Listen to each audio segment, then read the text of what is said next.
Well, if you listen closely, you can hear a sound, and that's coming from New York establishments because they are celebrating in Manhattan. The Knicks, for them, that's more like it, a business-like performance as they beat the Atlanta Hawks 114-98 to even the series at 2 games apiece and take it back to Madison Square Garden on Tuesday night. This is a weekend edition of The Association, breaking down all of the NBA playoffs. I'm John Fanta. Pleased to be joined by New Orleans Pelicans analyst, Sirius XM Radio. He was the 4th overall pick in the 1997 draft, a 1999 NBA champion. Antonio Daniels with us on this Saturday night. AD, great to be with you, my friend.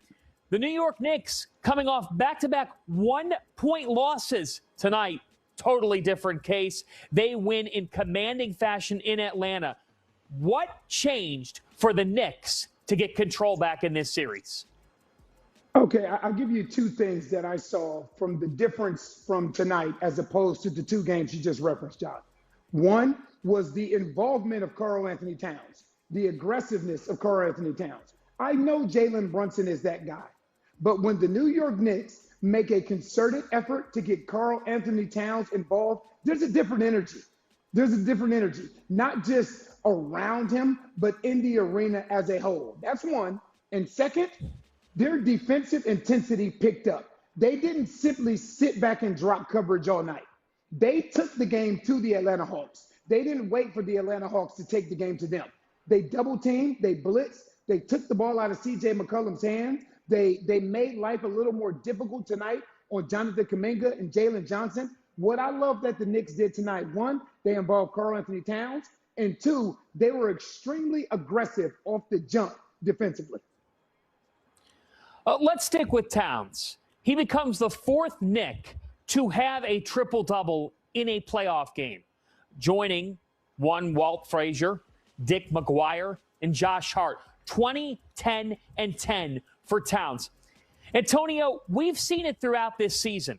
Mike Brown talking about getting Cat involved, engaged, but also saying, well, Karl Anthony Towns is a long-term all-star, one of the best players in this league. He's got to get after it, too. Well, tonight, that combination, it worked. We saw it in form. When you think about what he just did and how big of a key that is for the Knicks to make a run to what they sought out to in October, make a run to a championship, is he not the single biggest determinant of this team's ceiling? Yes. I could not agree with you more. He is. He is the ceiling for this particular team because they're going to go as he goes. Jalen Brunson's going to be great. You're going to have the ancillary pieces doing their thing, but Karl Anthony Towns can't play or be treated like he's just another guy, like he's simply a role player out there. And here's the thing you know about bigs, and I won't just say the NBA. You can go back to high school, college, AAU, grassroots basketball. If you involve them, they do the little things, right? You notice when you talked about Karl Anthony Towns' line tonight, you didn't say 20 and 10. You said 20, 10, and 10. When you get bigs involved, they'll do all the little things. They want to facilitate. They want to run. They want to screen. They want to rebound. They want to rim protect. Them involving Karl Anthony Towns gives this team a completely different level that they can play on when he's disengaged. Look, we're looking at the box score now. OG Anunoby has 22 points in this game. Josh Hart, he finished with 10 points. It didn't feel like it with his impact on the game, specifically on the defensive end of the floor.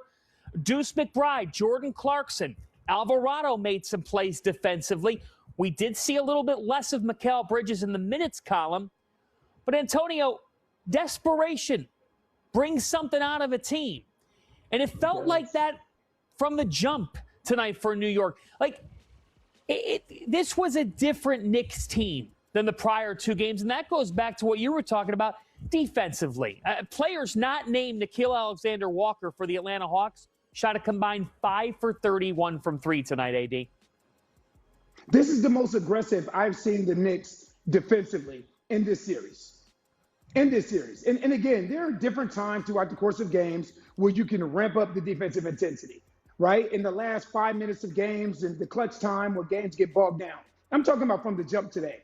And the word that you used, John, that I could not agree with you more, is desperation. The Knicks played a defensively desperation type of basketball game.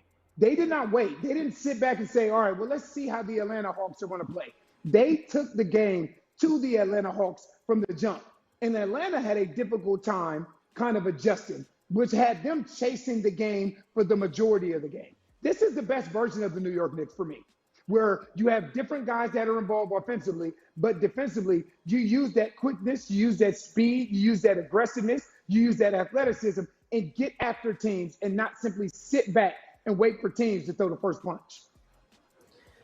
The NBA playoffs are fantastic. They're delivering the goods right now. Let's reset the bracket. Let's look at everybody talks about Wild, Wild West. It's really the Wild, Wild East. I mean, you don't have any of these four series at 3-0 as Oklahoma City took game 3 out west in Phoenix. Shai Gilgeous-Alexander was brilliant earlier today. You've got the Lakers. It is wild to see them up 3-0 on the Rockets. There aren't a lot of people that had that going into this series.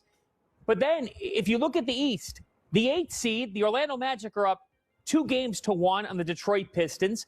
Raptors, Cavs, that game 4 is tomorrow. That's at 2-1. Sixers, Celtics is at 2-1 in favor of Boston after last night. And now this series is at 2-2 through 4 games. It just goes to show, Antonio, what we talked about in the Eastern Conference all year is, okay, it could be a number of teams' ball game. But I like what you said there when you talk about what this means. Like, that's the Knicks team tonight, that if they play like that every night, there's no reason why they can't come on the Eastern Conference if they play like this. Agreed. But here's the thing. You're talking about teams that are at their best. Today is one of the games where the Knicks are at their best. So the question that you ask yourself, can this Knicks team at its best beat the Detroit team at its best or beat the Boston team at its best? Because that's really what it comes down to. That's what it comes down to. Who can play at their peak performance for a consistent amount of time? Because you're not going to do this every game. You're not going to do this every game. The playoffs and the NBA season, it's a roller coaster. But when you have an opportunity to play at your best, especially in desperation times, you need to do it such. Now, the question that you ask yourself about some of these series, you just talked about Detroit and Orlando. It was great to see Orlando punch back the way that they did, to let everybody know that game 1 in Detroit wasn't a fluke. It was great to see Toronto fight back at home. That's a very tough venue to win in Toronto. Very tough. And then the Philadelphia 76ers fighting back without Joel Embiid. So you're right. This Eastern Conference, these games have been something special to watch because you see two teams that are simply going at it night in and night out. Yeah, the East is theater every single night. And speaking of theater, the Knicks-Hawks series goes back to Broadway Tuesday night, NBC, for game number 5, 8 Eastern time. There are 4 NBA playoff games tomorrow. We'll show you that schedule. Doubleheader on ESPN, a doubleheader on NBC. Folks, we're just getting started with you on this Saturday night. It's the Association Weekend Edition. Coming up, you'll hear press conferences from Atlanta as the Knicks have even the series with the Hawks.